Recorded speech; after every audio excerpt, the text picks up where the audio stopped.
Just a couple comments. Today was our second practice for NC State prep, and it was a good day today. Put the shoulder pads on, and felt like the intensity today was a lot better than it was yesterday when we were just in helmets. And they had the first day of school yesterday, so transitioning to scout teams, that's another blessing to be able to do that. Last year we were really not able to do that due to our numbers, and this year, yesterday was the first day of scout teams, and I counted, I think we had 109 players out there at practice. And last year we were sometime around high 70s.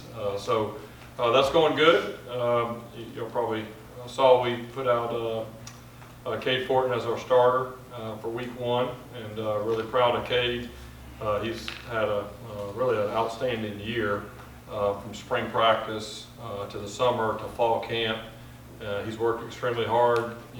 Last fall, I think it was difficult for him not having the spring for install, and then also he was out a little bit early on, and then also missed the last couple of games due to an injury. But really since January, he's been working extremely hard and really established himself as one of our leaders on our team, and just been very consistent throughout spring practice, summer workouts, and fall camp. So looking forward to having him lead us here next Thursday. So with that, I'll open it up for any questions. Jeff, what does it mean to the offense to go into the year with a guy at the quarterback position going forward after the revolving door you had all of last season? Yeah, it's very important. Last year we had a lot of things we had to work through, and quarterback is definitely one of them. It's hard to find a successful team that doesn't have a established #1 quarterback, right? And last year was really out of necessity that we had to do that. That's not the plan for this year. Our goal really through spring and summer and fall was to be able to find our starter and let the team kind of rally behind him and let him be our leader. But there's no doubt, it's definitely progress. I think this can probably be my word for the year is progress. We're seeking progress in everything that we do, in each practice, each workout, each meeting, and each game as we go. But I think that's definitely a sign of progress for our team and our program, that we did have a quarterback step up, and those guys behind him are very talented. I think it's probably a different situation than maybe it was a year ago. And we have multiple guys that I feel we could go out there and have success with, but Cade really just established himself as the leader of that group right now.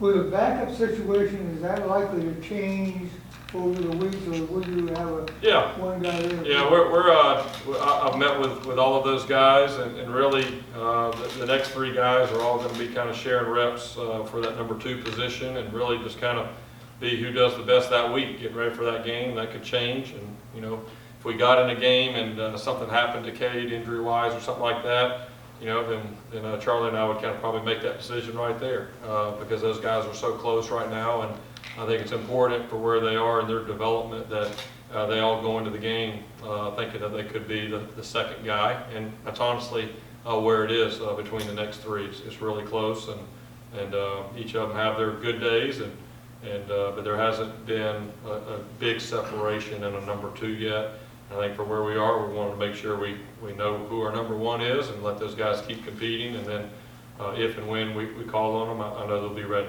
How did you let the team know that Cade was going to be who you were going with, and how they react? Yeah, I told them yesterday morning, just kind of first practice starting towards the game week, and I think it was not a big surprise. They were happy for him, but it was what I hoped it would be. And that's kind of what I said. We probably could have made the announcement a week ago, but I really wanted to get through fall camp, get through that last scrimmage, and but the goal was to have it be where the team knew who the starter was before I even announced it, and I think that's exactly what happened in the situation. How easy is it for you to sleep at night knowing who your established QB1 is before a week, more than a week out from your first game? Easy to sleep at night. Yeah, that's one of about 25 things that I'm consumed with nightly and each throughout the day. But yes, that's definitely a big step, and I feel it's the reason that I have a lot of optimism for this team going into the year, because of not just Cade, but with the other guys, the talent that we have in that room, and there's no doubt that's a big box that needed to be checked, and obviously Cade's got to go out and perform and do those things, but I'm confident that he will. It's not going to be perfect, it never is, but he's really prepared and worked, and he's ready to go. Coach, today was a shell day at practice. Was that planned, or did you change? Yeah, no, but we have, with the new rules for preseason camp, even though school has started, we're still under the preseason camp guidelines, which allow you 25 practices, and it has a certain number of padded practices where you can be in shells, a certain limited number of full pad practices, and then a certain number of days in helmets. So really, we sat down at, really at the beginning of the summer and put all that on paper, and we're really just kind of executing that plan. We'll be in full tomorrow. We'll do a walkthrough on Thursday, and then we'll be in shells on Friday, and then we'll have our mock game at Ray J on Saturday evening in full. Coach, Is it your anytime. plan to start, Cade, every game this year going in, barring injury? Is that your plan going in? That would be the best case scenario, absolutely.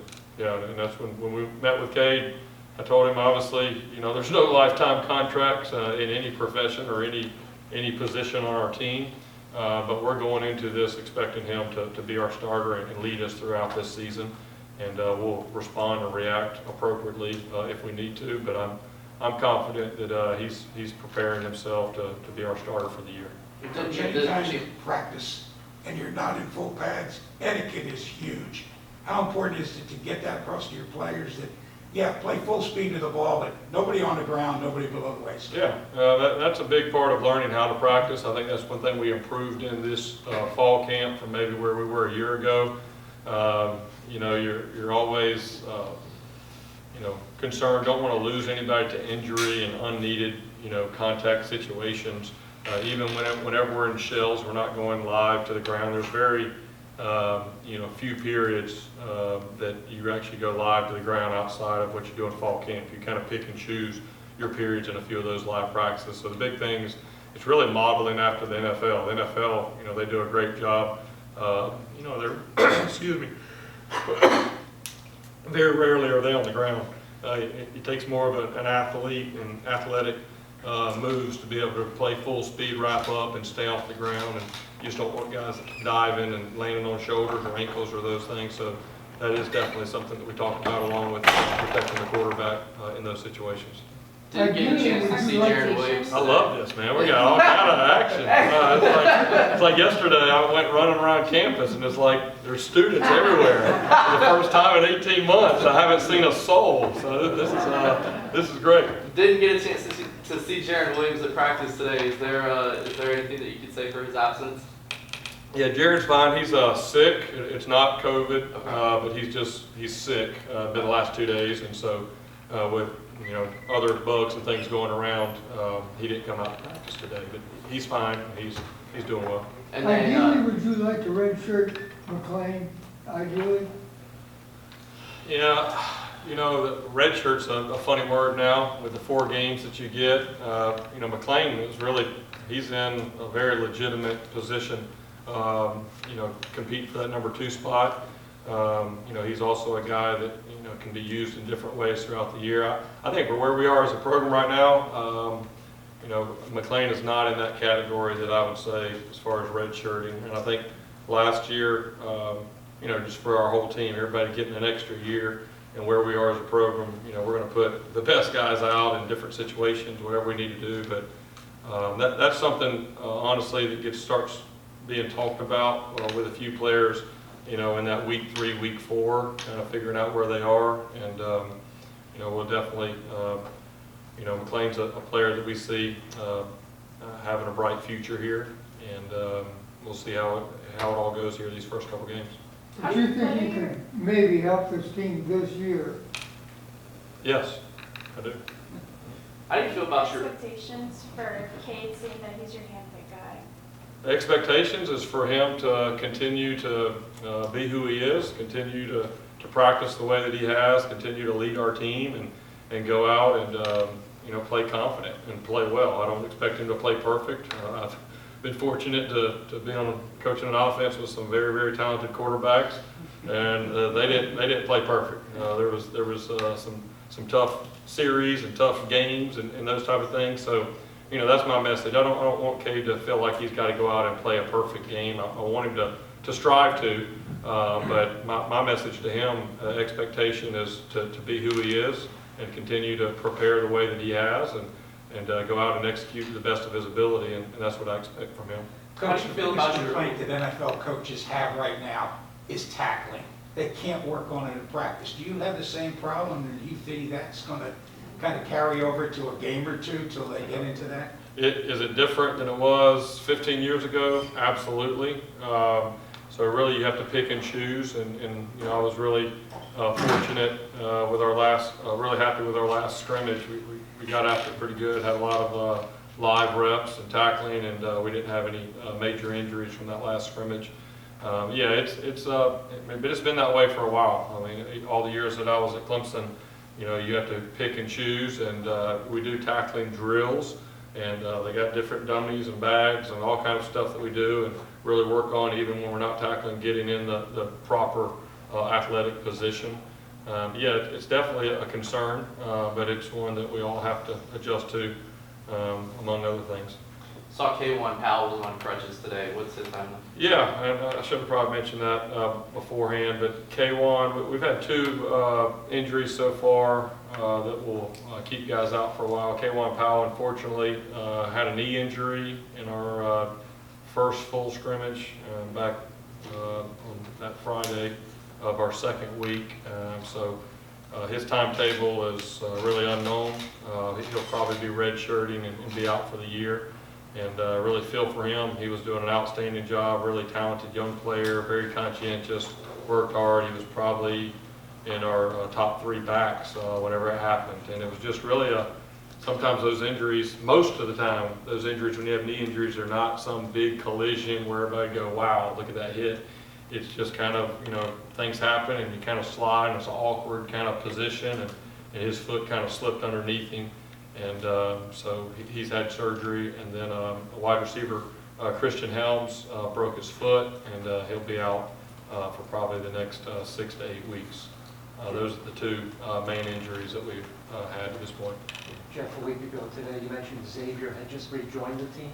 Yep. How's that kind of week has he had? Yeah, it's been great having him back out there, and he was out just doing some medical stuff early on, and you know, getting him back out there, he picked up right where he left off in the spring.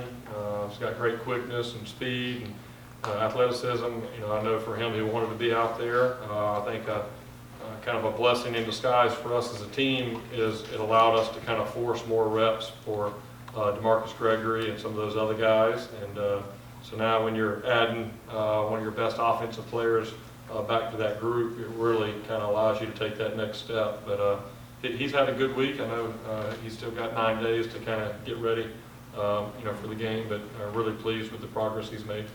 Now that you guys have started looking towards NC State, what jumps off the page about them? Yeah, that's probably one of their best teams. You know, I've played them maybe, I think, every year that we were at Clemson. And I would say with the experience they have coming back, I think they've got 19 of their 22 starters coming back, and the quarterback who, you know, kind of was their starter at the beginning of the year last year, who missed the rest of the year, is back. There's a lot of confidence over there. I think they're probably one of the top, you know, 3 teams in the ACC this year. So physical, a lot of experience, talented. You know, they may have the best running backfield and you know, in the ACC. Returning and linebackers, very talented up front offensive line. It'll be a big time challenge. There's no doubt about it. You know, going back and just kind of watching all of their film from last year and seeing all the guys they have coming back, I know they're very confident up there in Raleigh, and rightfully so. So with that being said, with a national powerhouse, the second game being at Ray J, you don't have to worry about your players, you know, looking past this first one for that big one, because that's a big one. When you go 1-8, looking past, there's not any looking past for sure.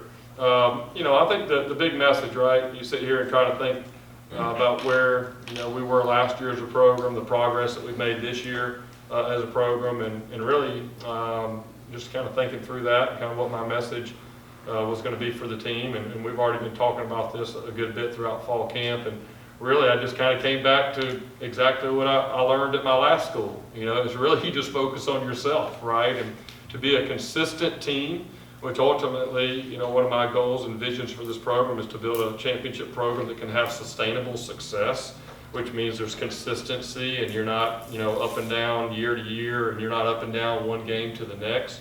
And in order to do that, you have to change the focus and mindset of your program, your players, your coaches, from externally, who you're playing, where you're playing, what uniforms you're wearing, you know, because then that kind of changes your focus and your energy and your want to. And really what I've learned is you just focus on yourself and keep that internal focus. And so that's what I've told our players, hey, this is the biggest game of the year because it's our next game. And after that, the next game is going to be the biggest game of the year. And it sounds, you know, coaches speak cliche, but I've seen that lived out at Clemson. And where ultimately you get your team to prepare to the standard and really just be so consumed by doing their job that they don't get caught up in the exterior. So, you know, my goal and expectation for our guys is to see us prepare to play our very best game. And then we'll find out how that matches up against a very talented team. Yes, sir. Coach, you recently had quite a few alumni on campus. Could you talk about your alumni program, the Yeah. outreach, and who some of the most frequent visitors? Yeah, it was awesome. So our last scrimmage that we had on Saturday, we invited a lot of our, all of our USF football alumni, and we had close to 75 guys that were able to come back. There's some guys, I think J.R. Reed lives out in Jacksonville, Ponte Vedra. He said he hasn't been back in maybe 10 years. And he drove over just for that event. And after we finished the scrimmage, we met off campus for lunch. And it was just incredible going around and being able to talk to everybody. And, you know, there's a lot of energy and excitement from that group. I think they feel a sense of community. I think they feel that myself, our staff, our players truly respect the foundation that they laid. And I think they feel very welcome in coming back. And, you know, kind of our goal right now is to have 2 things a year that are kind of set in stone. The night before the spring game, we'll always have an alumni event there. And then one of our August practices, we'll have them out. The big picture plan is when they come in August to watch our scrimmage, that we can have our team eat with them afterwards and really get to know our former alumni. It was not feasible to do that this year just with things going on, but hopefully next year we'll be able to do that. But it was incredible. I got to meet a lot of the guys that I haven't met before, and just to see their excitement for our team and our program moving forward really energized me and really you know, gets me excited about when we can get everybody on the same page, moving together as we move forward. Yep. Coach, what has Cade kind of shown you from the moment he's got here, you know, through fall camp, through spring camp, that made you comfortable with making this decision? Yeah, well, it didn't happen easy for Cade when he first got here. You know, he was at home for a year, so he missed a fall, and whatever that was, 2019, he was at home. And then he got here and didn't get to go through spring ball, so he literally went an entire year without practicing with a team. And then we had a new offense and all the COVID stuff, you know, a lot of inconsistencies. And so it wasn't easy for him last year, and